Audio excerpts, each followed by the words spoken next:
Entonces esa va a ser la dinámica. Yo comentaré la pregunta y alguno de los hermanos responde y así vamos cada una con las preguntas. La primera pregunta que colocaron allí uno de los hermanos, una pregunta bastante interesante, y va de esta manera, dice la pregunta: hay muchas versiones de la Escritura, hay varias versiones de la Biblia. Ahora, ¿cómo saber cuál es la que debo usar? ¿Cómo saber cuál es la que debo usar o cuál es la versión más correcta que nos recomendarían para usar? Ok, voy a empezar con esa primera pregunta.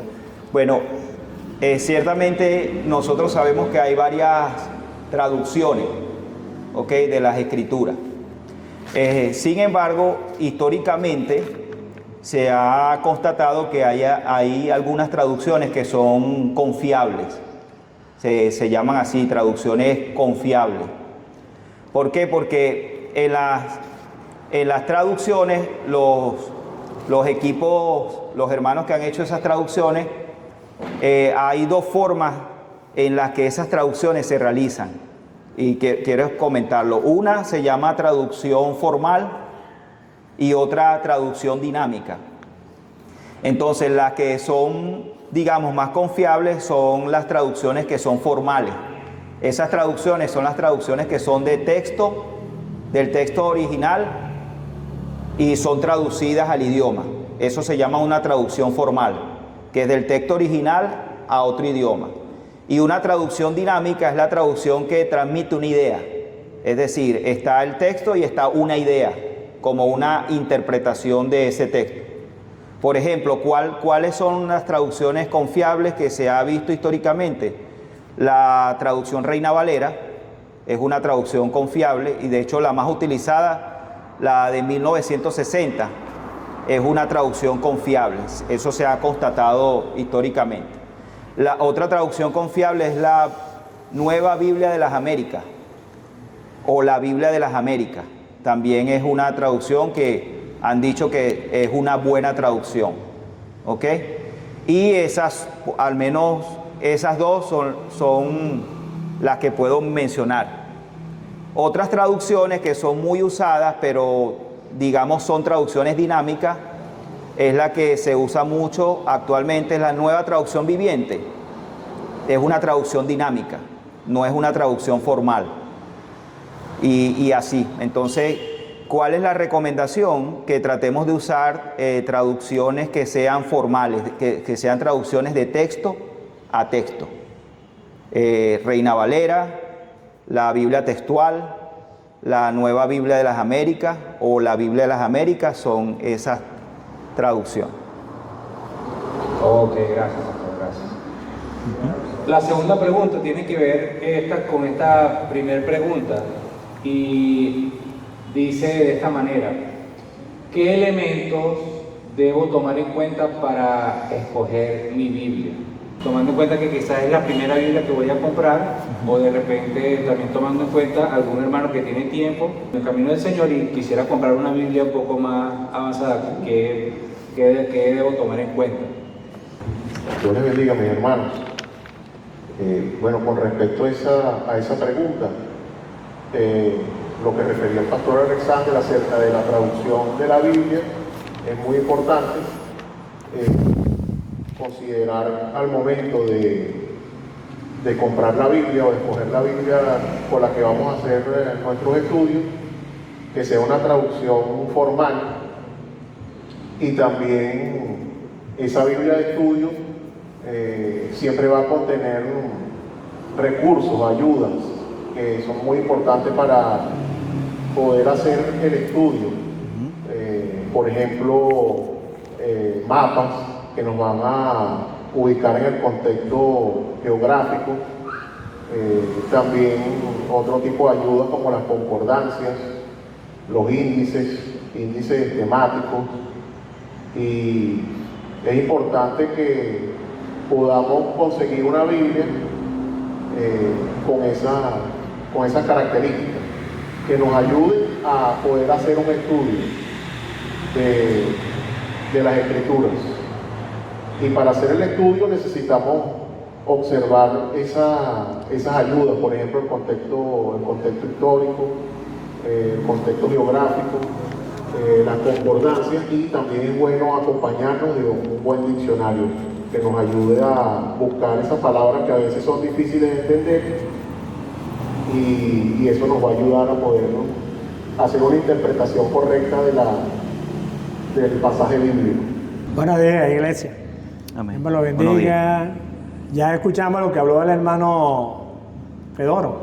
Y esa es la manera fundamental de que uno busque una Biblia que tenga un fundamento, que no esté fuera de lo que el Señor ha establecido en su palabra. Y vemos como la mayoría están de acuerdo que una de las mejores revisiones es la de 1960. Y la más cerca de la de 1960 y la más, yo diría, la más fuerte de todas es la tercera edición de la Biblia textual. Es lo que más se parece al texto original, de lo que Dios nos ha dejado como referencia en la palabra de Dios. Tenemos que buscar una Biblia que tenga por lo menos los mapas, tenemos que tener bien claro las partes geográficas, dónde fue predicado el Evangelio, dónde sucedieron todas las cosas. Y vemos como hay muchas palabras en la palabra que muchas veces no entendemos. Estamos estudiando el Salmo 110 y vemos como hay una referencia al rey de Salem, pero si no sabemos dónde queda Salem, tenemos que buscar un mapa para ubicarnos dónde queda Salem, dónde queda cerca de Jerusalén. En la tierra de Judá tenemos que tener una Biblia que tenga un mapa para saberlo. Y eso yo creo que son una de las dos mejores versiones que hay, como es lo que habló el pastor, la Reina Valera del 60 y la tercera edición de la Biblia textual. Muy bien. Sí, quería comentar algo rapidito allí. Hermano, además de lo que han dicho nuestros hermanos, también quería decirles que es bueno que cada uno de nosotros tenga una Biblia en físico. Yo sé que actualmente, digamos, por la misma facilidad, tengo un teléfono, descargo una Biblia y uso mi teléfono. Pero es nuestra recomendación que usted tenga su Biblia. O sea, eso no implica que usted pueda usar también el teléfono, pero que usted tenga una Biblia, un libro físico, donde usted pueda hacer sus anotaciones, donde pueda anotar referencias. A medida que usted es enseñado, usted puede tomar sus propias notas y tener su propia Biblia. Y eso le ayuda también en el manejo de la ubicación de los textos, de los libros, que no dependa solamente de un dispositivo digital. Como hemos dicho, no estoy condenando los dispositivos digitales, es bueno usarlo porque te permite ver varias versiones, pero es recomendable que cada creyente tenga su propia Biblia, una Biblia en físico que sea su Biblia pues personal, donde usted tome nota de referencias bíblicas, enseñanzas, comentarios. Eso también es conveniente. Gracias, hermano. Bueno, hermano, vayan tomando nota allí y de las versiones y bueno, las recomendaciones que nos están dando los hermanos. Ok, hermanos, vamos con una tercera pregunta. Esta pregunta dice: ¿cómo puedo señalar a otras personas que las Biblias católicas, la Biblia Testigos de Jehová y mormones no son las más acertadas?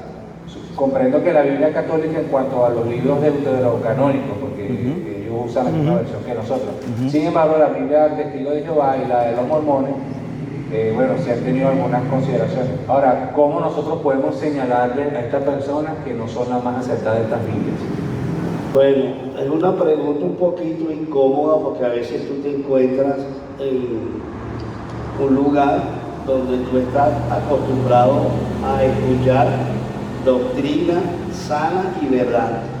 Nosotros debemos sustentar nuestras enseñanzas, que muy bien fueron traducidas desde el original a textos, para darle confianza al lector y al creyente, y fue un estudio muy minucioso de hombres especializados, preparados por Dios, para este tipo de traducción de nuestras sagradas escrituras o la Biblia.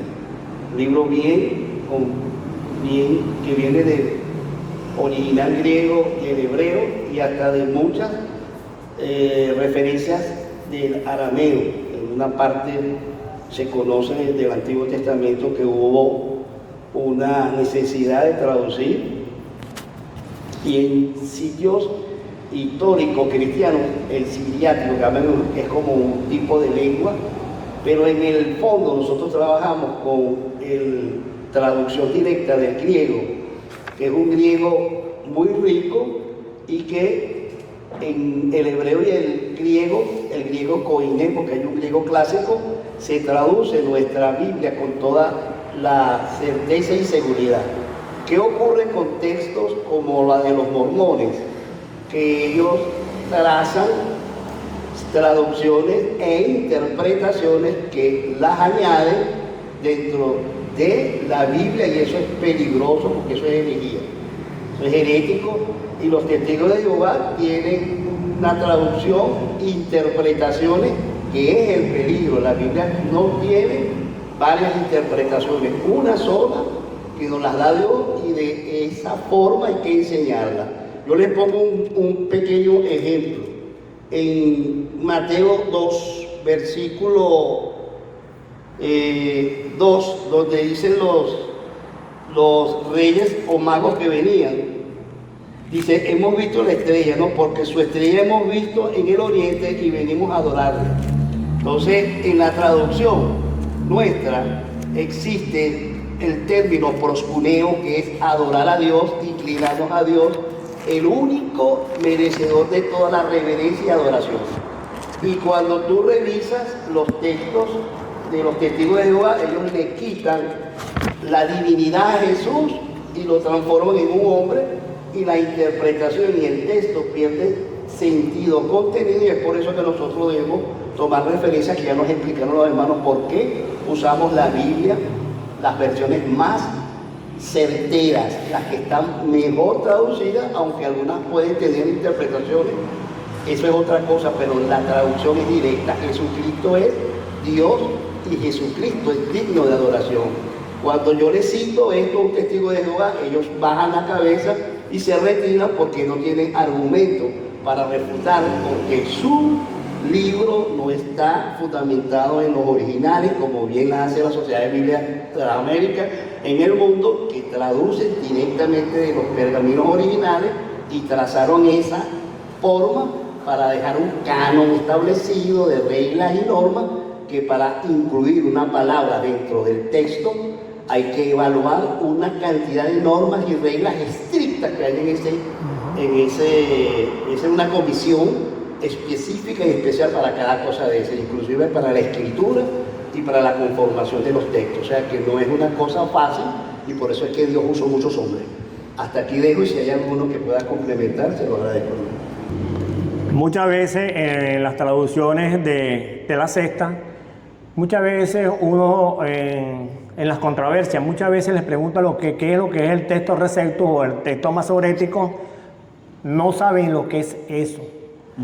Y ese es el fundamento para las sociedades bíblicas, para poder traducir las diferentes versiones de la palabra de Dios. Lo que no tenga el texto receptus y el texto masorético, hermano, eso es herejía. Eso es herejía. Eso es correcto. Sí. Lo que acaba de comentar el hermano Carlos, para que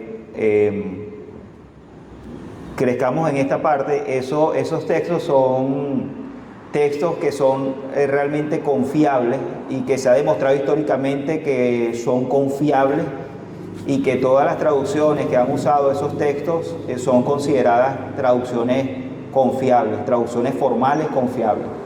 Ahora, fíjense, la Biblia que nosotros usamos, la Iglesia Cristiana, es la Biblia de los 66 libros, ¿verdad? La Biblia Católica tiene incluido otros libros, que son los libros apócrifos, y esos libros se dice que surgieron en el tiempo de silencio, de los 400 años de silencio entre el Antiguo Testamento y el Nuevo. En esa época surgieron esos libros. Y cuando la iglesia cristiana hizo la canonicidad, es decir, juntó los libros que ellos consideraron eran inspiración divina, quedaron con los 66 libros que nosotros conocemos y tenemos, y fueron excluidos esos libros porque no guardaban relación con el resto de la interpretación bíblica. ¿Ok? Y entonces no eran libros considerados como inspirados, por eso no fueron incluidos, pero la Iglesia Católica los tiene.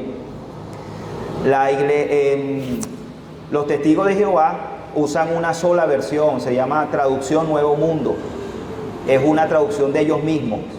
Ellos no le dan valor a ninguna otra traducción, sino a la de ellos mismos. Se llama Traducción Nuevo Mundo.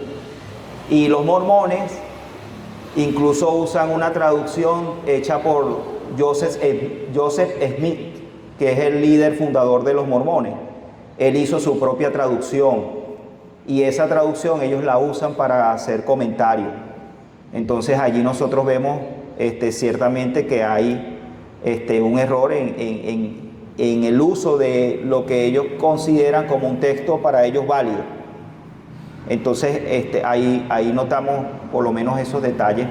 ¿Por qué diferenciamos? ¿Por qué no decimos que una Biblia católica o la misma Biblia de los testigos de Jehová no es válida? Bueno, se debe a esa razón. ¿Ok? Sí, algo también comentar allí es que nosotros como creyentes debemos también prepararnos en lo que es la apologética, el hecho de defender nuestra fe, conocer argumentos bíblicos, no argumentos que partan de nuestro intelecto, sino argumentos bíblicos para poder rebatir a estas sectas. Mayormente las sectas son aquellas que dicen que solamente ellos tienen la verdad, que ellos tienen la revelación, y entonces nosotros debemos prepararnos, ¿no? Aquí comentarle eso, prepararnos para presentar defensa de la fe que nosotros profesamos, como dice la Escritura. Y hay muchos elementos en los cuales nosotros podemos prepararnos, solo que bueno, debemos hacerlo allí. Sí. Otra pregunta, hermano. ¿En qué año se termina de escribir la Biblia?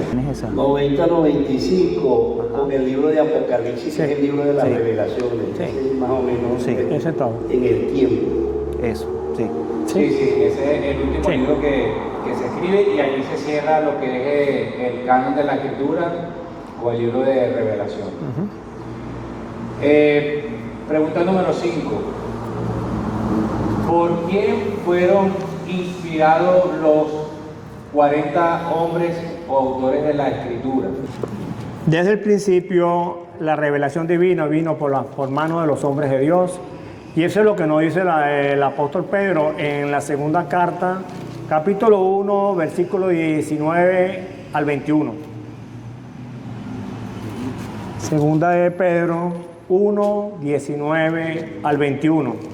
Dice, tenemos también la palabra profética más segura, a la cual hacéis bien en estar atentos como a una antorcha que alumbra en un lugar oscuro, hasta que el día esclarezca y el lucero de la mañana sí salga en vuestros corazones.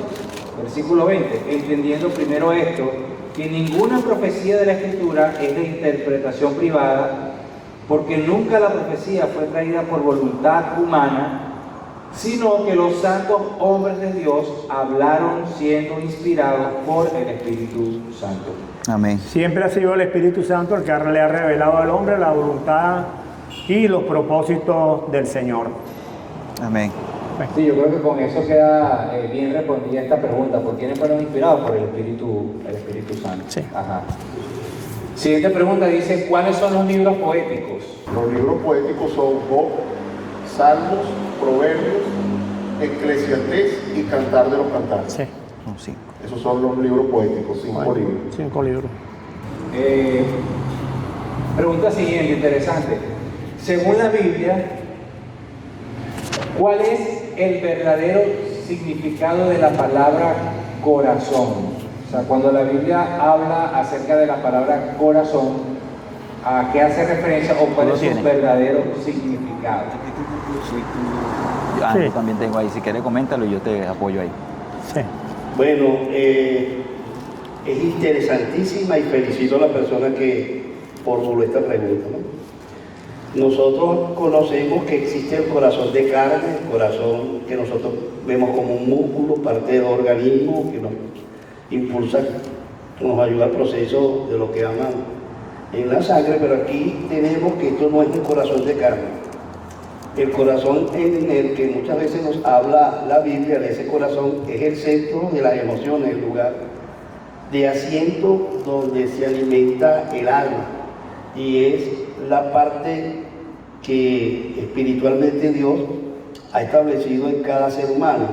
Es un corazón específicamente muy distinto, como adherido al alma, algo muy complejo, pero que solo Dios conoce esa parte intrínseca donde están nuestras emociones, nuestros sentimientos. Y es por eso que hay una porción bíblica que dice que un corazón contrito y humillado no despreciarás tú, oh Dios. Si fuera un corazón de carne no va a conocer la humillación.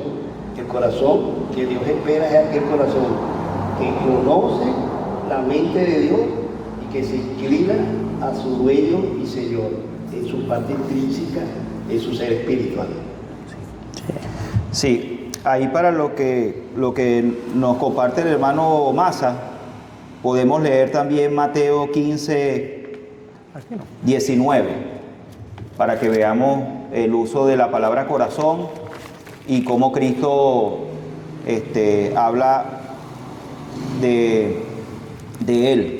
Mateo 15, 19 dice, porque del corazón salen los malos pensamientos, los homicidios, los adulterios, las fornicaciones, los hurtos, los falsos testimonios, la blasfemia. Estas cosas son las que contaminan al hombre, pero el comer con las manos sin lavar no contamina al hombre. Pero Cristo dice, porque del corazón salen los malos pensamientos. Entonces, la Escritura se refiere al corazón como el centro del hombre, donde el hombre está totalmente corrompido. Es desde allí, desde el corazón. Es el asiento del pecado. Entonces, la Escritura va al corazón. De hecho, en el Antiguo Testamento, la palabra corazón se utilizaba para referirse a la voluntad, a la mente y a la disposición. Es decir, que todo el hombre, resumido, lo que es el hombre, se puede definir con la palabra corazón. El hombre es decir, nosotros somos lo que somos en nuestro corazón. Ahí está toda la disposición. Y en Efesios, capítulo número 3, vamos a notar cómo la palabra del Señor nos habla también de donde el Señor quiere llevar a cabo la obra de redención en nosotros. Efesios 3, 17. Efesios 3:17 dice, para que habite Cristo por la fe en vuestros corazones, a fin de que arraigados y cimentados en amor, seáis plenamente capaces de todo lo que el texto nos sigue diciendo. Pero entonces habla del corazón donde el Señor lleva a cabo la obra de redención. Entonces, si el corazón es el asiento del pecado, y somos lo que somos en nuestro corazón, Dios quiere redimirnos desde el corazón, que es la parte interior del hombre.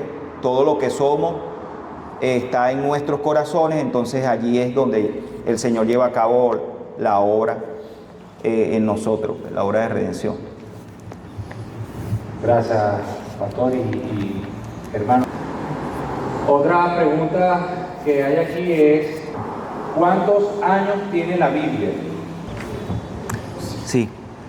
Hermano, en relación a esa pregunta, bueno, si decimos cuánto tiempo tiene la Biblia, desde que fue conformada en los 66 libros que nosotros tenemos, es decir, cuando fue conformada así, eso fue en el siglo IV. La Biblia tal cual como nosotros la tenemos, eso fue en el siglo IV. Entonces estaríamos hablando de que la Biblia así conformada tiene más o menos como 16 siglos. Pero si hablamos de cuándo fue revelado el primer libro de la Biblia, o sea, qué tiempo tiene desde su primera revelación, estamos hablando de más o menos como 3.500 años. Tomando en cuenta el libro más antiguo, que se ha comprobado que el libro más antiguo de la Biblia es Job, y que tiene más o menos 1.500 años antes de Cristo, fue la revelación, entonces estaríamos hablando de ese tiempo. Pero vamos a quedarnos entonces ¿cuál es el tiempo de la Biblia desde que fue canonizada? Es decir, fue conformada por 66 libros, eso fue a finales del siglo IV. Es decir, que en la Biblia que nosotros utilizamos, Antiguo, Nuevo Testamento, estos 66 libros, tiene más o menos como 16 siglos desde que fue conformada como Biblia, pues. ¿Okay? ¿Cuál es el capítulo más largo y más corto de la Biblia? Pues dale tú mismo. El Salmo 119 es el más largo. Ajá. Y el Salmo 117 es el más corto. Está bien. El Salmo 119 tiene 176 versículos. Y el Salmo 117 tiene 2 versículos. Está bien. Ok. Eso están en los salmos los dos. ¿Cómo clasificar los libros, verdad? Como la Septuaginta, la Torá, el Talmud, libros que continúan la palabra de Dios, y cómo clasificarlos, esos libros, cómo hacer esta clasificación. Carlito, ¿esa la tienes tú? No. No. Ok, sí, quería comentar eso en relación a esta pregunta. La Torá es lo que nosotros conocemos como la ley, el Pentateuco. Eso es la Torá. Y la palabra hebrea Torá significa la ley. Es decir, que la Torá, la ley, el Pentateuco es parte de nuestra Biblia, la Biblia que nosotros utilizamos. ¿Ok? La Septuaginta, que muchas veces se menciona quizás en predicaciones y esto, es una traducción del hebreo al griego, del Antiguo Testamento. Esa es la Septuaginta. Es una traducción del Antiguo Testamento, del hebreo al griego. Incluso se dice que Jesucristo y los apóstoles llegaron a citar esa traducción. Es solamente un comentario, pero es para que nosotros sepamos que es una traducción bastante antigua y confiable. Y el Talmud, que se menciona allí, es un libro de las tradiciones, ¿ok?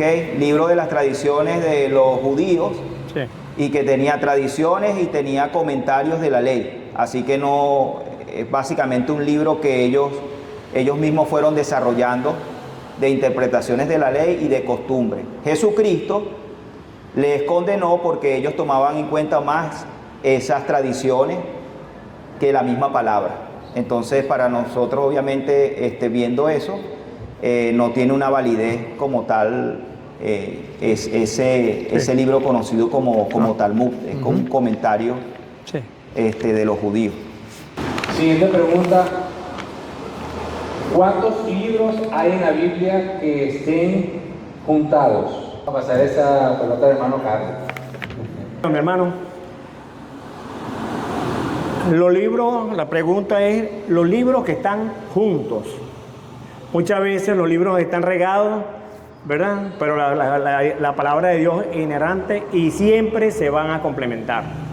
Cuando empezamos desde el libro de Génesis, en el Pentateuco hasta Deuteronomio, vemos que los libros van juntados. Cuando estudiamos Josué, el libro viene pegado porque es la promesa del cruce del Jordán y la tierra prometida de Canaán. Sigue hacia adelante y nos encontramos con el libro de los jueces, que solamente es interrumpido por el libro de Ruth. Sigue hacia adelante. Vemos Primera de Samuel, Primera de Reyes, Segunda de Reyes. Sigue la consecuencia correcta. Cuando llegamos a Primera y Segunda de Crónicas nos conseguimos que es el comentario sobre los reyes de Judá. Empieza el principio para empezar la transportación del pueblo de Israel al exilio. En el exilio vemos primeramente a Esdras, a Nehemías y a Esther. Ese es el orden en la Biblia, pero en la historia es Esdras, Esther y Nehemías, en ese orden. Pero no quiere decir que la palabra de Dios se equivocó, sino que así está establecido. Siempre vamos a conseguir cosas que están adelante y que pertenecen atrás. Ejemplo, los profetas mayores, vemos a Ezequiel y vemos a Daniel, profetas mayores. Daniel está en la capital, pero Ezequiel está en los asentamientos en el río Quebar. Pero también está Zacarías y Ageo. Son todos del mismo tiempo, están juntados, aunque están separados porque unos pertenecen a los profetas menores y otros son profetas mayores. Dios ha establecido que esa unión no se despega, porque los dos primeros, siendo menores, bajaron con Zorobabel en el primer viaje. Sigue hacia adelante el libro juntado, los evangelios y Hechos de los Apóstoles. No se puede separar Hechos de los Apóstoles de los evangelios. ¿Por qué? Porque el fundamento de los Hechos de los Apóstoles, cuando nació la iglesia y cómo se predicó el evangelio, es el fundamento que el Señor ha puesto en su palabra. Sí. Y eso está en el libro de los evangelios. Más adelante vemos, son cartas del apóstol Pablo. Cartas de Pablo, el libro de los Hebreos, Santiago, son cartas, hasta llegar al libro de Apocalipsis, que es el libro que revelaciones que cierra el canon de las Escrituras. Y fueron terminadas en el año 95, aproximadamente. Pero esos son los libros juntados, que van así. No es porque estén adelante o porque estén atrás, sino que Dios lo ha ordenado de esa manera. Y así tenemos que leerlo. Lo que no entendemos hoy lo conseguimos adelante. Preguntas que vemos muchas veces en un libro, muchas veces más adelante lo conseguimos de repente, porque no se contestó en el mismo libro o en el libro siguiente, ¿no? Porque así está establecido por la palabra de Dios. Ese es el orden de la Biblia para los libros juntados. Sí, quería comentar, algo rápido. Aparte de lo que mencionó el hermano Carlos, es que, por ejemplo, en el Antiguo Testamento, primero y segundo de Samuel es un solo libro. Lo que pasa es que nosotros en nuestra Biblia lo tenemos separados en primero y segundo, pero es un solo libro. Igual que primero y segundo de Reyes es un solo libro, es decir, están juntos. Los hebreos tenían, en vez de 39 libros en el Antiguo Testamento, tenían 24, porque esos libros estaban juntos. Samuel, Reyes y Crónicas eran un solo libro. Y Nehemías, Esdras, Nehemías y Esther eran un solo libro. Tienen un solo libro allí.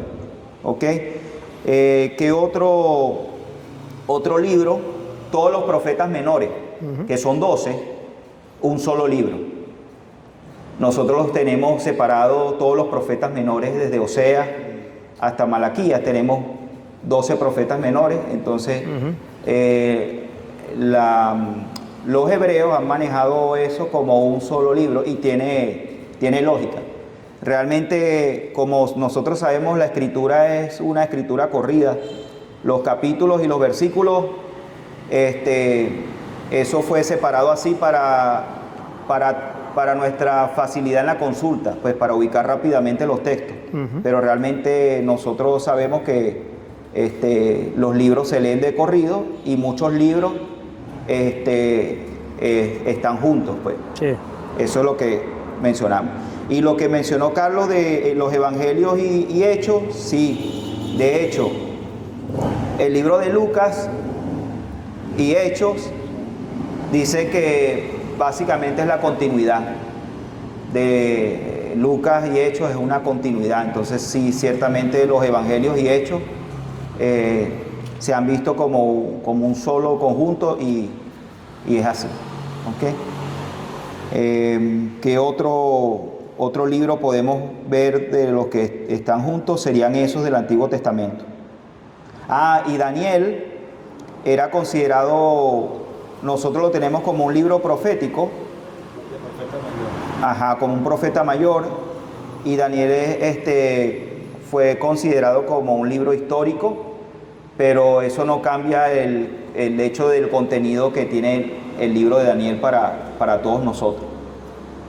Por eso es que en los hebreos tenían en los profetas mayores Isaías, Ezequiel y Jeremías, y no tenían a Daniel en ese grupo, sino que lo tenían como un libro histórico. Eso ahí en esa parte. Gracias, hermanos. ¿Cómo se creó la Biblia? Yo pudiera profundizar un poco más la pregunta para ustedes y preguntarle, ¿quién escribió la Biblia, quién creó la Biblia y cómo nosotros podemos saber que la Biblia es suficiente, es infalible, inerrante, y cómo podemos nosotros saber eso de los hermanos que están escuchando? Bueno, con respecto a esa pregunta, ¿quién creó la Biblia? La Biblia fue creada por Dios. Si nosotros estudiamos el carácter de Dios, sabemos que su palabra fue creada desde la eternidad, como lo dice en Juan, el Evangelio de Juan 1. En el principio era el verbo, y el verbo era Dios, y el verbo estaba con Dios. Desde la eternidad su palabra ha estado con Él, es decir, que aún no había sido escrita, pero ya la palabra existía desde la eternidad. Si quieren complementar. Hay una necesidad de revisar en una de las epístolas el contenido de este libro. La Biblia es la mente de Dios escrita, pero debe estar escrita en nuestra mente y en nuestro corazón. Es el libro que revela los propósitos del eterno Dios. Por eso es que el Espíritu Santo es quien prepara a los hombres para que escriban conforme al orden establecido por Dios. Y hay algo peculiar, importante de las Escrituras o de la Biblia, que es un libro que es único, porque es un libro que edifica, exhorta y consuela. Cuando decimos que tenemos la palabra profética más segura, a la cual hacéis bien estar atentos, como antorcha que alumbra el lugar oscuro, ilumina nuestras vidas, nos enseña las verdades de Dios, pero es un libro que edifica la mente, exhorta nuestra conciencia y consuela nuestros corazones. No hay otro libro que tenga esas características. Por eso es que leer la Biblia es leerla en una forma de decir qué me dice, qué me enseña Dios, qué debo hacer, cómo debo limpiar mi camino, cómo debo santificar mi vida, es en este libro. Y es por eso que la mejor referencia que nosotros podemos tener, que la Biblia tiene contenida la mente y los propósitos de Dios. Y a través del Santo Espíritu nosotros recibimos la enseñanza de lo que Dios quiere en nuestras vidas. Sí, ahí recordamos 2 Timoteo 3:16. Dice, toda la Escritura es inspirada por Dios, ¿verdad? Tenemos en 2 Timoteo 3:16 eso, y en 2 de Pedro 1:21, que ya lo leímos, porque nunca la profecía fue traída por voluntad humana, sino que los santos hombres de Dios hablaron siendo inspirados por el Espíritu Santo. Entonces encontramos en los textos que claramente la La Biblia es la revelación de Dios. Fue inspirada a través de hombres como profetas, reyes, sacerdotes, los apóstoles y unos discípulos. Es decir, Dios utilizó a reyes, sacerdotes, profetas, apóstoles y a unos discípulos, pocos discípulos, para que a través de ellos se transmitiera la revelación de Dios, se colocara por escrito y luego se transmitiera de generaciones a generaciones. ¿Ok? Entonces, esa es la forma en la que Dios creó la Biblia. Viene de Dios, de la mente del Señor, inspirada por el Espíritu a los santos hombres para que ellos la colocaran por escrito y fuera transmitida de generación a generación. Hermano, una de las últimas preguntas para ya ir terminando. Y esta pregunta, aprovechando del énfasis que le estamos dando a la importancia que debe tener la Escritura en nuestras vidas, en nuestros corazones, y lo importante que es para creyentes.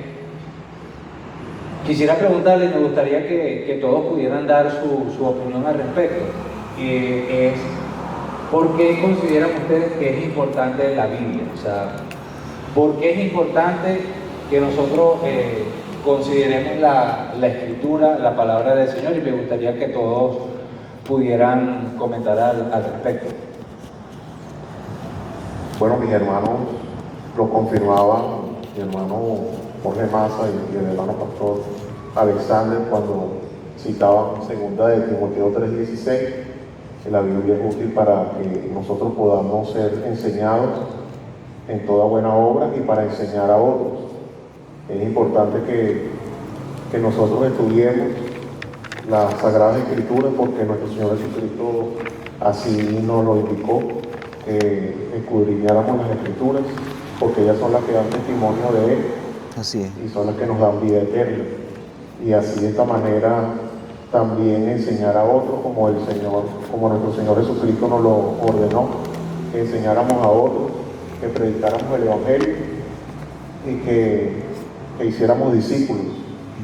Y así poder extender el reino de Dios aquí en la tierra. Por eso es la gran importancia que tienen las Sagradas Escrituras para nosotros, y son las que nos dan vida.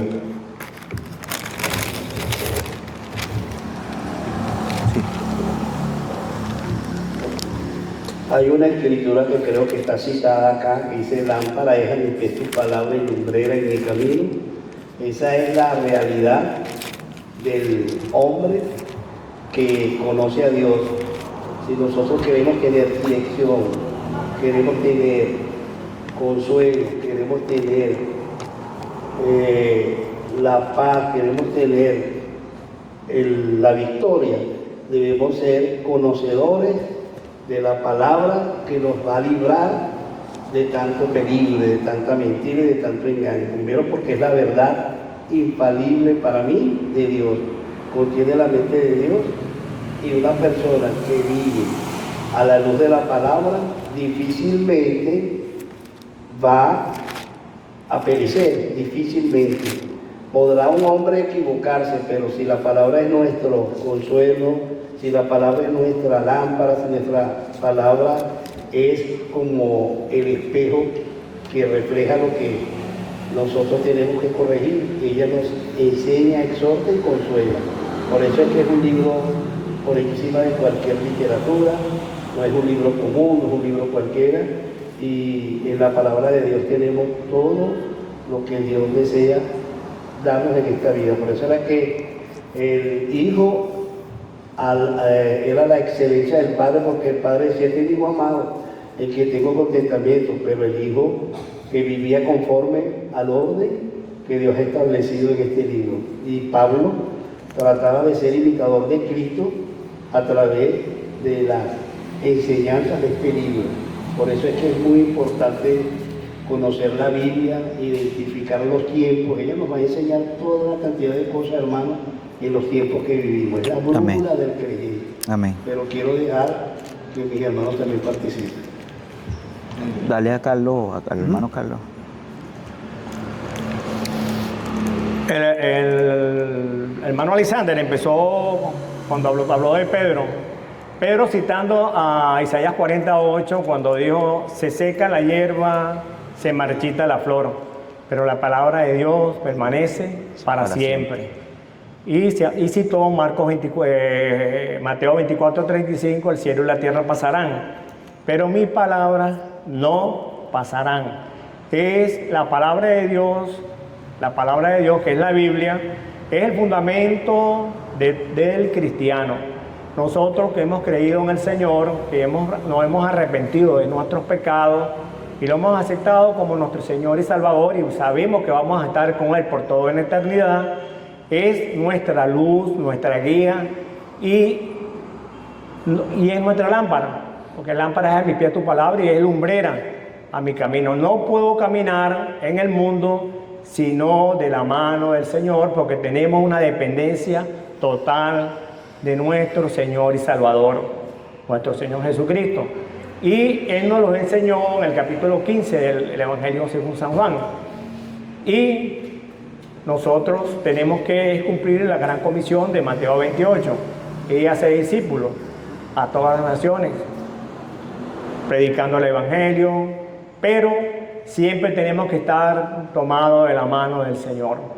Nosotros como creyentes solamente esperamos su venida de corazón y esperamos estar con Él por toda la eternidad. Esa es la promesa del que dijo que vengo en breve. Y eso es lo que nosotros esperamos.